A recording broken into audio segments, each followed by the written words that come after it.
Assalamu alaikum warahmatullah. Auzubillahi minash-shaytanir-rajim. Bismillahir-rahmanir-rahim. Dear students, yesterday we discussed the Faraday's experiments जो actually हमने कल study किए थे, जो फैराडे ने किए थे मैग्नेटिक इफेक्ट ऑफ करंट्स का कन्वर्स प्रूव करने के लिए कि मैग्नेटिक फील्ड से भी हम करंट को प्रोड्यूस कर सकते हैं। तो उन्हीं एक्सपेरिमेंट्स का जो रिजल्ट है, जो फैराडे ने एक्चुअली उन एक्सपेरिमेंट से रिजल्ट निकाला, उसी रिजल्ट को बाद में हम कहते हैं Faraday's laws of electromagnetic induction. The result of Faraday's experiment on electromagnetic induction now are known as the Faraday's laws of electromagnetic induction. ठीक है ना। तो उसके एक्सपेरिमेंट्स के बेस पे ये लॉज ऑफ इलेक्ट्रोमैग्नेटिक इंडक्शन दिए गए हैं। यूजुअली दो मेन लॉज है। तो first we will discuss the first law. जो कुछ आपने कल एक्सपेरिमेंट्स में पढ़ा उसी को सम अप, उनका उसका रिजल्ट एक्चुअली निकाल के ये लॉज बनाए गए हैं। पहला लॉ क्या है? जब भी मैग्नेटिक फ्लक्स जो लिंक है होता है किसी कंडक्टर के साथ, वो चेंज होता है तो वहाँ पे एक ईएमएफ जनरेट होता है। whenever the magnetic flux linked with a conductor, a coil, whatever it is, changes, there is production of an induced EMF. But this induced EMF, which is induced inside the conductor, it lasts so long as the change in the magnetic flux continuously takes place। यानी कि ये जो हम कह रहे हैं कि जब भी किसी कंडक्टर के साथ ये लूप होगा या कॉइल होगा, जो भी कोई इलेक्ट्रिक सर्किट होगा इन जनरल, जब भी मैग्नेटिक फ्लक्स जो उसके साथ लिंक होता है वो सर्किट में वो चेंज हो जाता है, तो देयरफॉर एक इंड्यूस्ड ईएमएफ वहाँ पे प्रोड्यूस होता है। लेकिन ये induced EMF it lasts as long as the change in the magnetic flux continues. ये इंड्यूस्ड ईएमएफ उसी टाइम तक उस सर्किट में, उस कॉइल में, कंडक्टर में रहेगा जब तक उसके साथ मैग्नेटिक फ्लक्स कंसिस्टेंटली चेंज होगा। वंस दिस चेंज सीजेस तब इंड्यूस्ड ईएमएफ जनरेट नहीं होता है। ये हमने कल एक्सपेरिमेंट्स में भी देखा। जब आपने डिफरेंट सीरीज ऑफ एक्सपेरिमेंट्स किए, उस सीरीज ऑफ एक्सपेरिमेंट में आपने देखा कि जब जब मैग्नेटिक फ्लक्स एक कंडक्टर के साथ, उस वक्त हमने कॉइल्स ली थी, कॉइलों के साथ चेंज होता था, या जो भी कंडक्टर हमने लिया था उस कंडक्टर के साथ जब जब मैग्नेटिक फ्लक्स चेंज हुआ तो मैग्नेटिक फ्लक्स चेंज होने की वजह से वहाँ पे इंड्यूस्ड ईएमएफ जनरेट हुआ। लेकिन वंस जब दिस मैग्नेटिक फ्लक्स जब चेंज नहीं होता था, कांस्टेंट रहता था, हमने देखा कि जब once this change ceases when the magnetic flux remains constant, तब वहाँ पे कोई इंड्यूस्ड ईएमएफ जनरेट नहीं होता है। तो therefore first law is quite simple, which is actually the result of the yesterday's experiments. That's whenever a magnetic flux linked with a circuit, changes, induced EMF is produced. But this induced EMF lasts as long as the change in the magnetic flux continues। ठीक है ना। Nutshell में हम फिर से मैं ये आप कह सकते हो कि मैग्नेटिक फ्लक्स जब लिंक होता है किसी सर्किट के साथ, जब वो मैग्नेटिक फ्लक्स कंसिस्टेंटली चेंज होता है तो उस चेंज की वजह से इंड्यूस्ड ईएमएफ जनरेट होता है। तो ये इंड्यूस्ड ईएमएफ उसी टाइम तक उस सर्किट में रहेगा जब तक ये चेंज वहाँ पे कंटिन्यू होगी। Once this change ceases the induced EMF also ceases. तो ये फर्स्ट लॉ था। सेकंड लॉ क्या कहता है? सेकंड लॉ, वन सेकंड, ये भी आपने देखा कि जो मैग्नीट्यूड ऑफ इंड्यूस्ड ईएमएफ है, जो वहाँ पे एक्चुअली जो प्रोड्यूस होता है, कितना magnetic this induced EMF generate हुआ, उसको हम कहते हैं magnitude of this induced EMF. It is directly proportional to the rate of change of magnetic flux linked with the conductor. यानी कि हम सिंपल में कहते हैं कि जो मैग्नीट्यूड ऑफ इंड्यूस्ड ईएमएफ है वो सिंपली किसके प्रोपोर्शनल, डायरेक्टली प्रोपोर्शनल है कि किस रफ्तार से मैग्नेटिक फ्लक्स एक्चुअली चेंज होता है कंडक्टर में। कंडक्टर्स में जो मैग्नेटिक फ्लक्स चेंज हो रहा है किस अमाउंट से चेंज हो रहा है, कितनी रफ्तार से चेंज हो रहा है। तो देयरफॉर जिस रफ्तार से, जिस अमाउंट से मैग्नेटिक फ्लक्स चेंज होगा, उसी रफ्तार, उसी अमाउंट से इंड्यूस्ड ईएमएफ वहाँ पे जनरेट होगा। तो in general, in simple way we can say the magnitude of induced EMF is directly proportional to the rate of change of magnetic flux linked with a conductor. कि किस रफ्तार से magnetic flux change हो रहा है, उसी रफ्तार से इंड्यूस्ड ईएमएफ वहाँ पे जनरेट होगा। Now we can actually calculate an expression for this. Let me consider let phi 1 be the magnetic flux linked with a closed circuit at time t, ठीक है ना, and phi 2 be the magnetic flux linked with a with the same closed circuit, ठीक है ना, same closed circuit coil जो भी हो at time T2।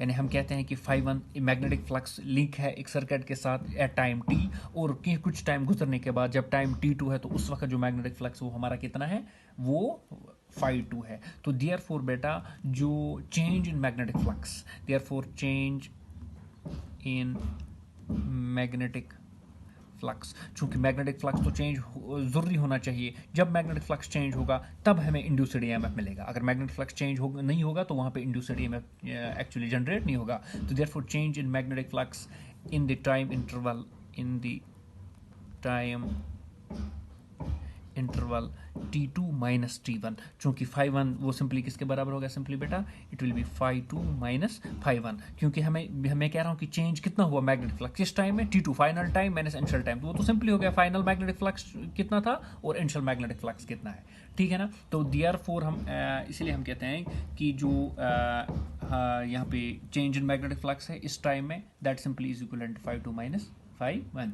तो देयरफॉर अभी हमने इस सेकंड लॉ में पढ़ा कि जो इंड्यूस्ड ईएमएफ है बेटा, इंड्यूस्ड ईएमएफ वो डायरेक्टली प्रोपोर्शनल किसके होता है, that is directly proportional to the rate of change of, इस तरह हम कह सकते हैं, है ना, directly proportional to the rate of change of magnetic flux, कि मैग्नेटिक फ्लक्स टाइम के साथ साथ किस तरह चेंज होता है। तो देयरफॉर हम इस तरह कह सकते हैं, देयरफॉर इंड्यूस्ड ईएमएफ जो है यहाँ पे, इंड्यूस्ड ईएमएफ आप किसी भी तरीके से इसको डिनोट कर सकते हो आप, ई इस तरह का, ई इप्सिलॉन से या कैपिटल ई से या स्मॉल ई से, क्या है, according to second law it is directly proportional to the change in magnetic flux divide by change in the time, यानी कि चेंज इन मैग्नेटिक फ्लक्स वही हो ना, rate of change of time के साथ साथ किस तरह मैग्नेटिक फ्लक्स चेंज होता है, ठीक है ना बेटा। तो therefore E is directly proportional to phi two minus phi one divide by T2 minus T1। Now this proportionality can be replaced by constant, तो देयरफॉर मैं इस तरह लिखूंगा E is equivalent to minus k phi two minus phi one divide by T2 minus T1, ठीक है ना। तो therefore while E is equivalent minus k phi two minus phi one divide by T2 minus T1, इसको मैं later on initialise कर सकता हूँ, T2 minus T1 तो rate of change of time हो गया बेटा।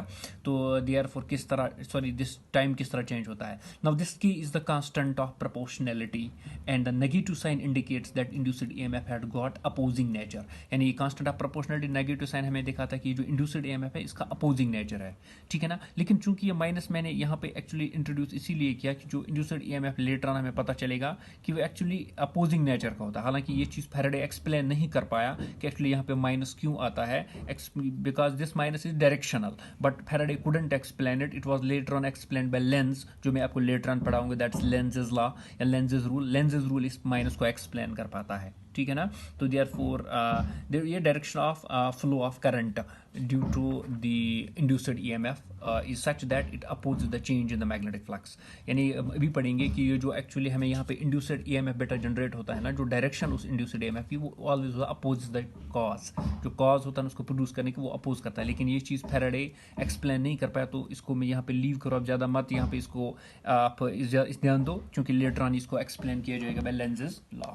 तो एसआई सिस्टम में इस कांस्टेंट ऑफ प्रोपोर्शनलिटी को मान लिया जाता है इन एसआई सिस्टम में K is taken equal to 1। तो देयरफॉर बेटा जो आपके पास E है वो सिंपली किसके बराबर होगा, it will be minus phi two minus phi one divide by T2 minus T1। इसको मैं इनिशियलाइज कर सकता हूँ, अगर मैं T1 को जीरो लूँ यानी इनिशियल टाइम पे फाई टू था, तो ये फाइनल टाइम T था, तभी इक्वेशन क्या बन जाएगी, phi two minus phi one divide by T। ऐसे भी इक्वेशन आपको मिल सकती है, वैसे नहीं, वो यहाँ पे भी मैं लिख सकता हूँ, कोई टेंशन की बात नहीं है। If T1 is equivalent to zero then T2 is equivalent T, यानी मैं एक कंडीशन बनाता हूँ कि अगर इनिशियली मेरा टाइम T1 जीरो था, जिस वक्त मैग्नेटिक फ्लक्स फाई वन था, और उसके बाद कुछ टाइम T पे मैग्नेटिक फ्लक्स फाई था, तो देयरफॉर उस टाइम आप E लिख सकते हो माइनस इस तरह phi two minus phi one divide by T। चूँकि आप बहुत सारी बुक्स में ऐसी इक्वेशन भी है, तो कहीं टेंशन लेने की बात नहीं है, चाहे आप ये लिखो it is one and the same thing, इसमें कोई टेंशन की बात नहीं है। तो in general it represents as the change, ठीक है ना, it represent change in magnetic flux, change in time. वो आपको पता चेंज किससे रिप्रेजेंट किया है, अकॉर्डिंग टू डिफरेंशियल कैलकुलस आपको ये चीज़ पता है, तो देयरफॉर आप लिख सकते हो that's epsilon is equivalent d phi by d t, ठीक है ना। इस तरह बी भी आप सबस्क्रिप्ट में लिख सकते हो रिप्रेजेंटिंग दी मैग्नेटिक फ्लक्स। तो therefore E simply equivalent to d phi by d t, लेकिन साथ में माइनस भी है, ठीक है ना। तो दिस इक्वेशन, चाहे आप ये इक्वेशन लो या ये इक्वेशन लो, ये हम यूज़ कर सकते हैं इंड्यूस्ड ईएमएफ को फाइंड करने के लिए। Equation this equation is first and second can be used to find the induced EMF produced in the conductor or in a coil due to the change in the magnetic flux linked with the coil, ठीक है ना। and this negative sign will be due to the Lenz's law which will be separately आपको पढ़ाया जाएगा, ठीक है ना। लेकिन अगर इस coil के पास n टर्न्स है, for n टर्न्स, अब जो कंडक्टर या कॉइल हमने लिया उसके पास n टर्न्स है, तब जो EMF बेटा वो किसके बराबर होगा, it is simply d by d T of n पाई, ठीक है ना। तो देयरफॉर n को अब बाहर में कॉमन ले सकते हो, तो ये बन जाए, बाहर लेके आओगे d phi by d t, ठीक है ना। तो आपका induced EMF, relation for induced EMF ये बन जाता है, that's E is equivalent minus n d phi by d t. This is actually the Faraday's law, यही फैराडेज लॉ है, that is it shows us the magnitude of the induced EMF. अगर मैं magnitude लूँगा तो minus यहाँ पे नहीं लिखा जाएगा, लेकिन चूंकि हम डायरेक्शनल पर्पस के लिए लिखते हैं यहाँ पे, हालांकि ये चीज़ Faraday again it was not explained by Faraday, later it was explained by Lenz, that the induced EMF is directly proportional to the rate of change of the magnetic flux linked with the conductor or with the coil, ठीक है ना बेटा। अब remember in SI system E is measured in volts, यानी ये जो हमारे पास इंड्यूस्ड ईएमएफ है ना, EMF voltage it's measured in volts, whereas phi in weber and t in seconds, ठीक है ना। लिख के भी रखूंगा, ई को हम मेजर करते हैं वोल्ट्स में, फाई वेबर को मेजर, और टी को सेकंड्स में मेजर किया जाता है ना, ठीक है ना। जब भी यानी यूनिट आपको निकालना पड़ेगा, तो ई है तो वोल्टेज रिप्रेजेंट करेगा ईएमएफ, तो volt, phi magnetic flux weber, t हो गया टाइम। सो बेटा this was the relation which was actually calculated by mister Faraday to express the how induced EMF, या इंड्यूस्ड ईएमएफ किस तरह हम निकाल सकते हैं। क्या आप इंड्यूस्ड करंट भी निकाल सकते हैं हम इससे? Yes, obviously we can calculate induced current from this as well.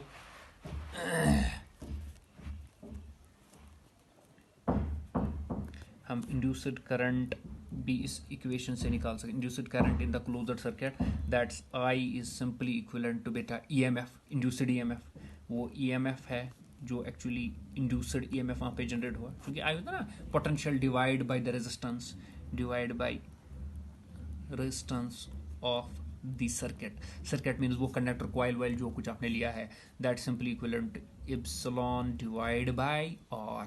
अब इप्सिलॉन बेटा आई इज इक्विवेलेंट किसके बराबर, d phi by R d t, है ना, d phi by d t by R d t. अब माइनस भी लिख सकते हो क्योंकि हमें वहाँ पे माइनस है, तो अगर मैग्नीट्यूड लिखना है तो अब माइनस नहीं लिखना, तो I is equivalent minus d phi by R d t हमें इंड्यूस्ड करंट देता है।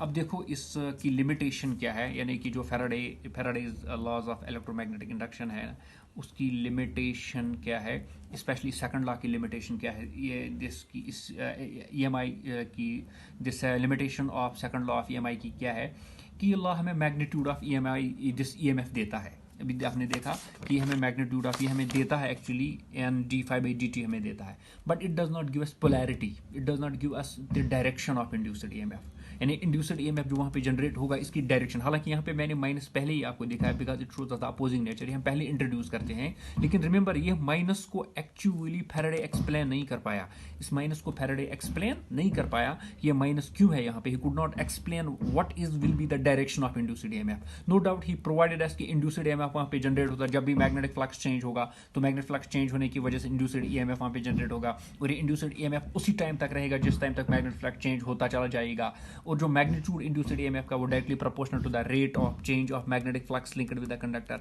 बट जो अब उसने सारा कुछ बताया इंड्यूस्ड ईएमएफ के बारे में, लेकिन वो ये नहीं बता पाया कि ये जो डायरेक्शन है इंड्यूस्ड ईएमएफ की वो क्या होगी, ठीक है ना। तो इसकी लिमिटेशन बन गई, यानी ये जो माइनस बीच में आ रहा है, जो माइनस इस इक्वेशन में आ रहा है, उस माइनस को एक्सप्लेन नहीं कर पाया कि ये माइनस है क्या। तो रिमेंबर बेटा it was actually in 1800 just after 4 years almost in 1835 it was German scientist HF lens जिसने एक लॉ दिया, एक रूल दिया regarding this direction of the flow of induced EMF in the closed circuit, ठीक है ना। तो देयरफॉर लिमिटेशन यहाँ पे मैं लिख के रखूंगा, लिमिटेशन है नो डायरेक्शन प्रोवाइडेड,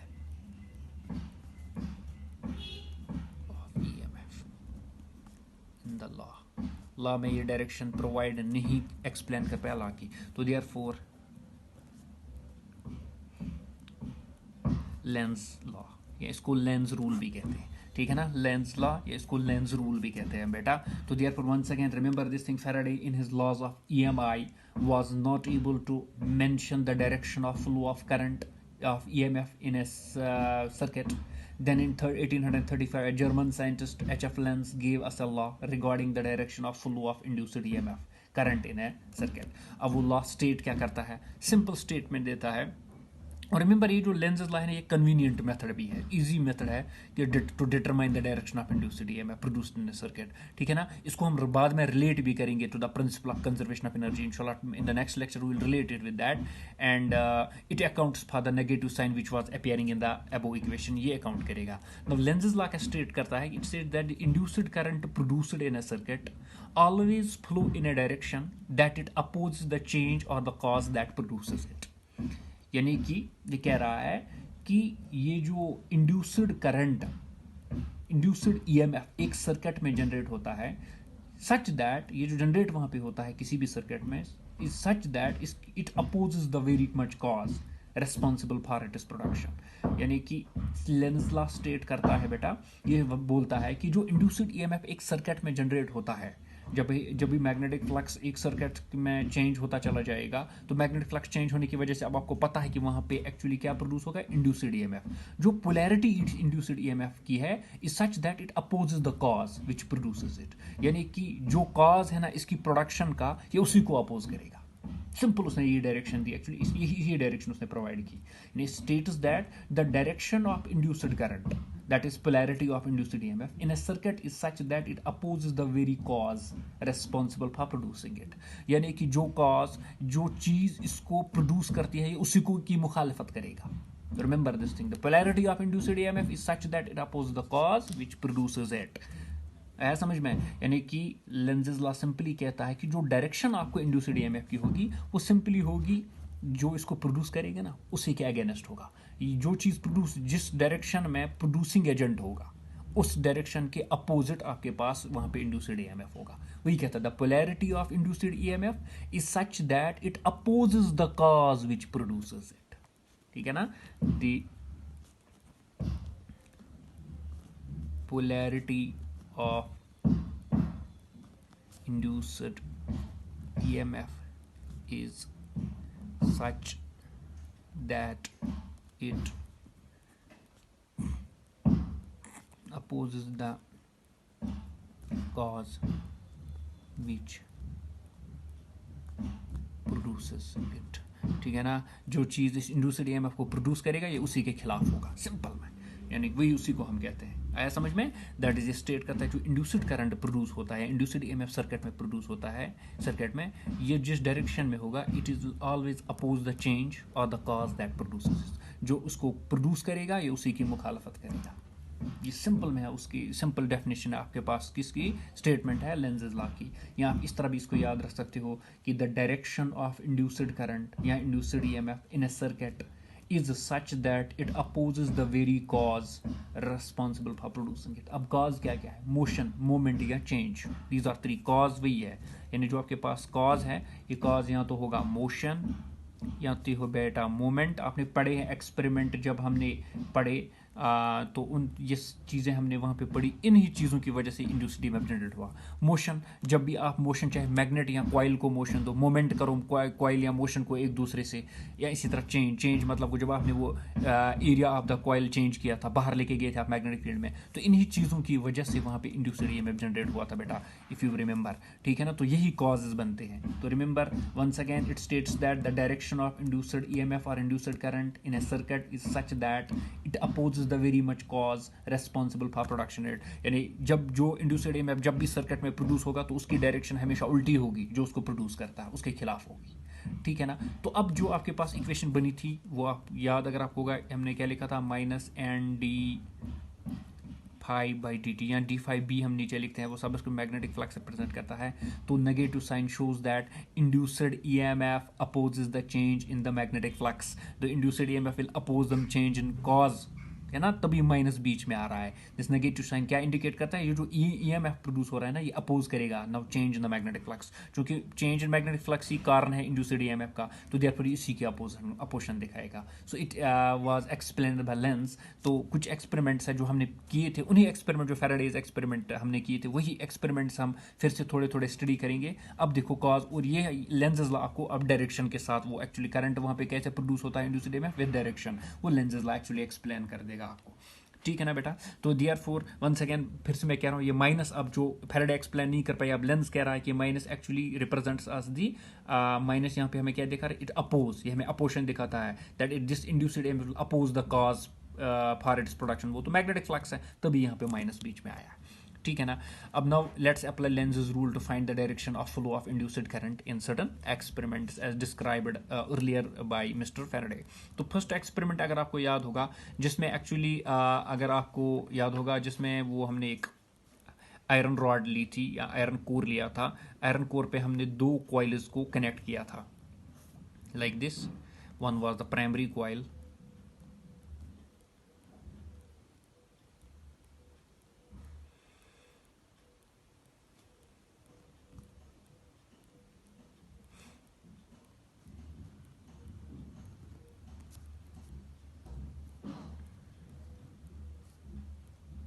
ये प्राइमरी कॉइल है, इसके साथ हम बैटरी को कनेक्ट करते हैं और एक की को कनेक्ट करते हैं। ठीक है ना बेटा। मैं एरोस पहले ही बना देता हूँ।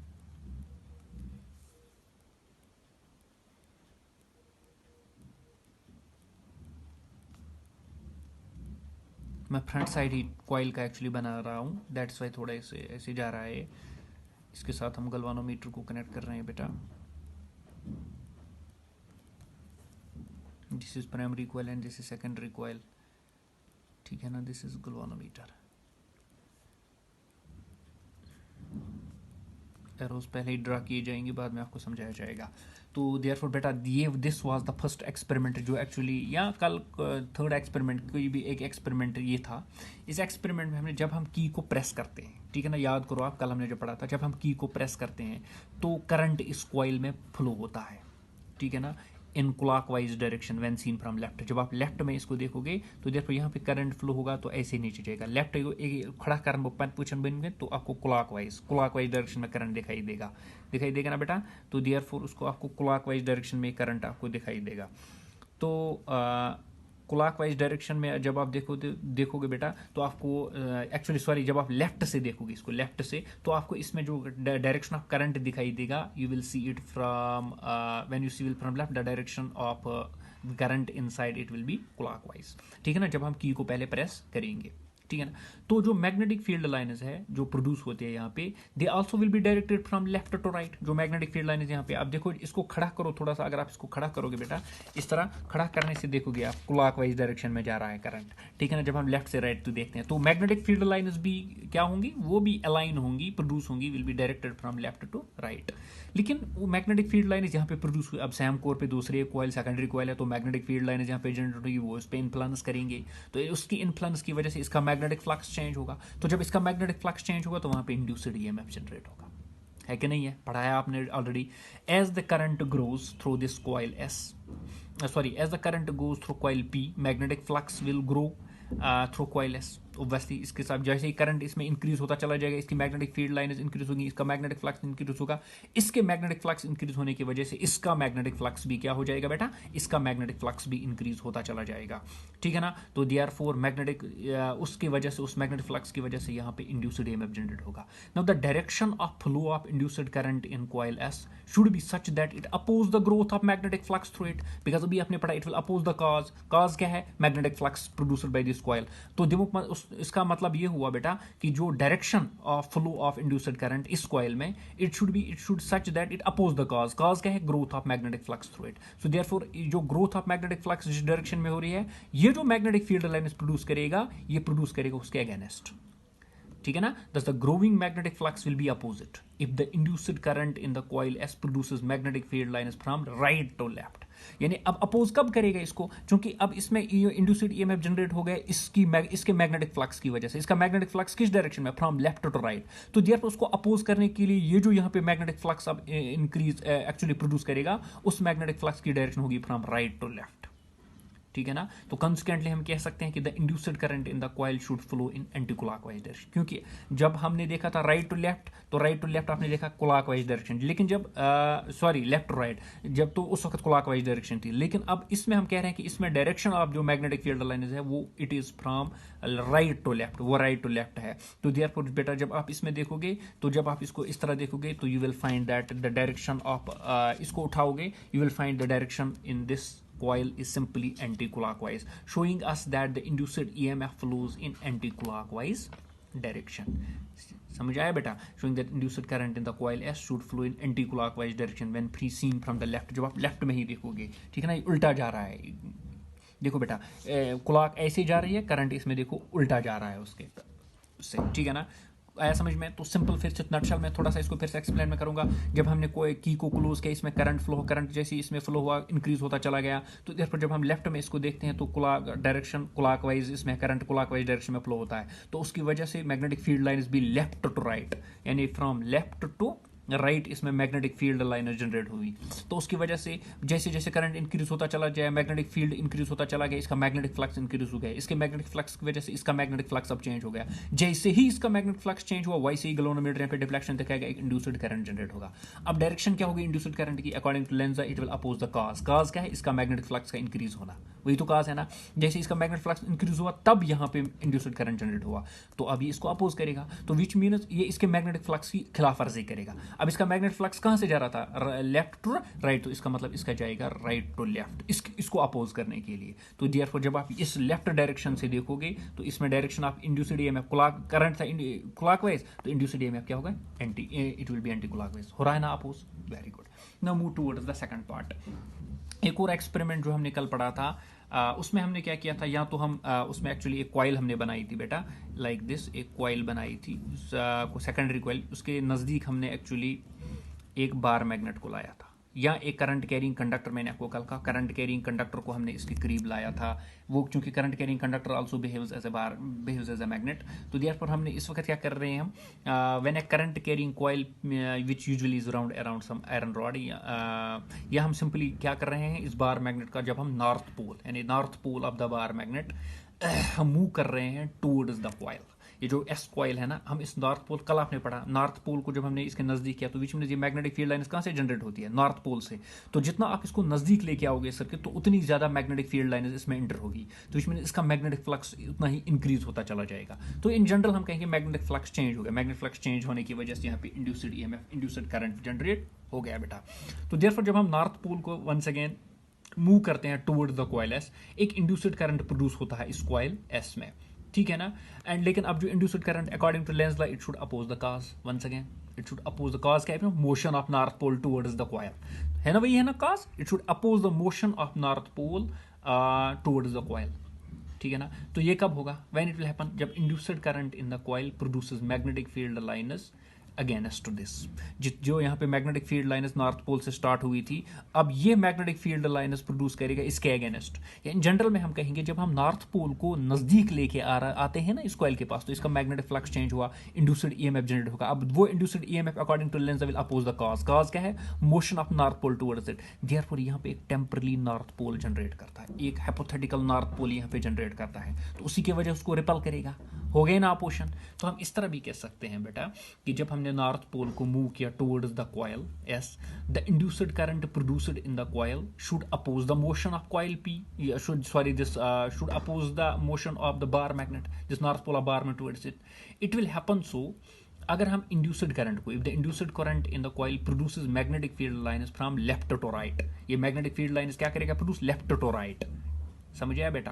तो ये एक्चुअली यहां से, ये देखो ये राइट से प्रोड्यूस करता है, नॉर्थ पोल से मैग्नेटिक फील्ड लाइन निकलती है। अब मैंने आपको कहा ये टेम्परली क्या बना, हाइपोथेटिकल नॉर्थ पोल, तो ये यहां से मैग्नेटिक फील्ड लाइन जनरेट करेगा from left to right. The magnetic field line will produce from left to right, that's the induced current in the coil flows through coil S in clockwise direction, when seen from the left. तो इसमें जो induced current अब produce होगा वो क्या होगा, तो ये आप देखो यहाँ से अब मैग्नेटिक फील्ड लाइनें यहाँ से जनरेट हो गई, क्योंकि इसने इसको हाइपोथेटिकल नॉर्थ पोल बनाया इसको अपोज करने के लिए, क्योंकि लेंज़ेस लॉ कहता ही है जब इंड्यूस्ड ईएमएफ जनरेट होगा तो अपोज करेगा काज को। काज क्या है, motion of north pole towards it, तो एक हाइपोथेटिकल नॉर्थ पोल यहाँ पे जनरेट करेगा जो इसको अपोज करेगा। तो विच मीन जो मैग्नेटिक फील्ड लाइनें यहाँ पे जनरेट होंगी वो बेटा कहाँ से होंगी, magnetic field lines will be generated from left to right. तो जब left to right magnetic field लाइनें जनरेट होती है तो आपको पता है जो उस वक्त डायरेक्शन ऑफ करंट होती है, तो बेटा उस वक्त जो डायरेक्शन ऑफ करंट होता है वो क्लॉकवाइज डायरेक्शन होता है। तो जिस वक्त आप इसको देखोगे in from left to right you will find the direction of current is in clockwise direction, just opposing the cause. हमने नॉर्थ पोल को लाया था, हालांकि north pole is opposite to the clockwise, north pole is related to anti clockwise, तो oppose यहाँ पे clockwise direction में current flow हुआ।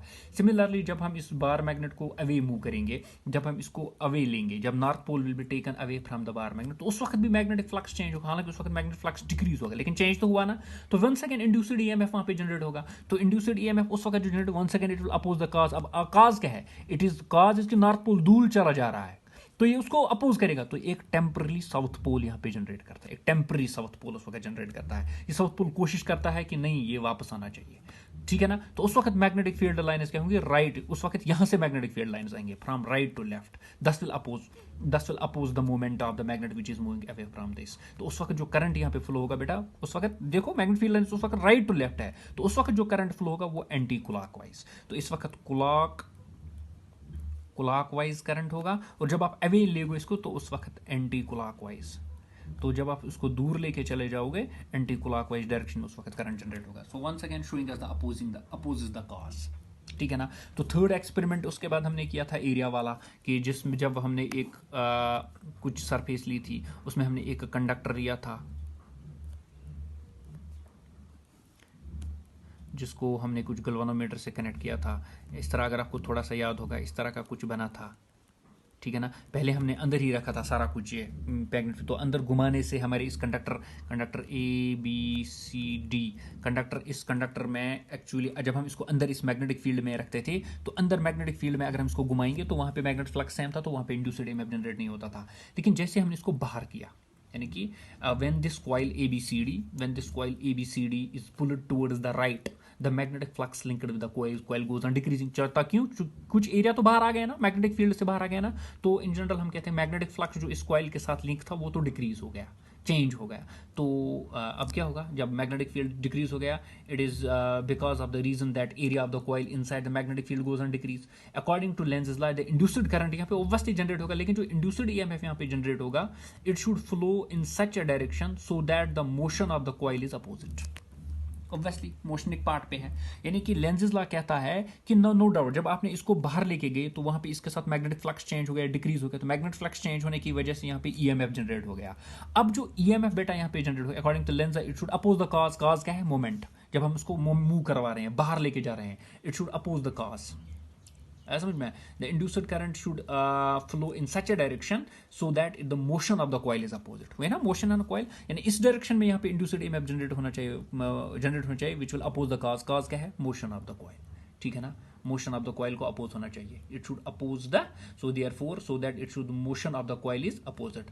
दैट इज जो हम कहते हैं जो RMBC है, दिस RMBC, इस पे फोर्स एक्ट होता है टुवर्ड्स द लेफ्ट,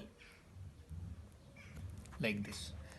फिर से मैं समझा रहा हूं आपको कि लेंस कहता है, Lenz simply states that according to Lenz's law the induced current should flow in such a direction, induced current should flow in this coil ABCD coil, the induced current should flow in such a direction so that the motion of the coil is opposite। motion of the coil is, that is मेरे कहने का मतलब है on RMBC force acts towards the left। Force किस direction में आता है, आप इधर देखो आप फोर्स किस डायरेक्शन में, आप जैसे बाहर इसको घुमाते हो तो फोर्स किस डायरेक्शन में होता है, लेफ्ट डायरेक्शन में। Now Fleming's left hand rule apply करो, Fleming's left hand rule, from Fleming's left hand rule it follows that force on RMBC will be towards left if the induced current in the RMBC flows from C to B or in the direction of D, C, B and A। यानी मैं आपको समझाऊंगा, जब lens ने कहा कि जैसे ही आप कॉइल को बाहर लेके गए तो इंड्यूस्ड ईएमएफ वहाँ पे जनरेट होगा, it will oppose the cause क्या है मोशन, तो therefore it will oppose the cause motion है ना, क्योंकि ये बाहर जा रही है कॉइल, तो इस पे फोर्स कहाँ एक्ट हो रहा है, इस बीसी पे फोर्स कहाँ पे एक्ट हो रहा है, इस डायरेक्शन में। अब आपको कहता है, फ्लेमिंग कहता है कि ये जो आपके पास साइड बीसी है ना, ये मूव बाहर करेगा कब, only if and only if जो डायरेक्शन ऑफ करंट इसमें होगा it will be from C to B. Apply करो फ्लेमिंग्स लेफ्ट हैंड रूल, ये देखो ऐसे है ना, तो there it is F M I, ठीक है ना बेटा। ये आपके पास मैग्नेटिक फोर्स है, ये आपके पास मैग्नेटिक फील्ड है, तो बेटा ये आपके पास ये आपके पास कौन सा है, ये आपके पास करंट है, एफ एम एंड आई। तो देयर फोर ओब्वियसली जब आप फ्लेमिंग्स लेफ्ट हैंड रूल यहाँ पे अप्लाई करते हो, it follows that force on B C will be act towards left, ये लेफ्ट में तब जाएगा, ये एक्ट पे इस बी सी आर्म पे फोर्स एक्ट होगा टूवर्ड्स द लेफ्ट कब, if the induced current in the arm is from B to C, अगर इंड्यूस्ड करंट इस डायरेक्शन में होगा तब ये बाहर जाएगा, तब इस पे force actually towards the left होगा, ठीक है ना बेटा। तब इस पे दिस डायरेक्शन जो होगा ना, सॉरी, तब उस पे जो डायरेक्शन होगी इसको, तब इस पे जो फोर्स होगा वो बाहर की जानिब होगा, जब डायरेक्शन कहाँ से कहाँ तक होगा, फ्रॉम सी टू बी, या हम कह सकते हैं when the direction from D C, ऐसी ही बनेगी ना direction D C B and A. अब देखो मोमेंट हम कहाँ लेके जा रहे हैं, बाहर, करंट कहीं किस जानिब फ्लो कर रहा है, अंदर, तो which mean it opposes the cause क्या है, इसको बाहर लेके जा रहा था लेकिन करंट इंटरनल अंदर की जानिब जा रहा है, इट अपोजेस द कॉज, ठीक है ना। तो बेटा this was the third experiment, quite simple experiment था जो एक्चुअली हमने डिस्कस किए। So therefore this was your Lenz's law and this Faraday's law.